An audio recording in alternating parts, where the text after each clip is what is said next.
Kaustubh Padmanabha Vedgarbh चन्द्रसूर्य विलकना Jagannath Loknath नीलाद्रीश परहरि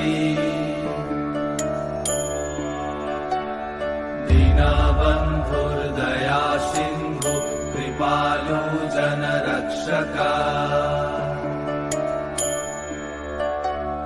कंबुपाणि Chakrapani Padma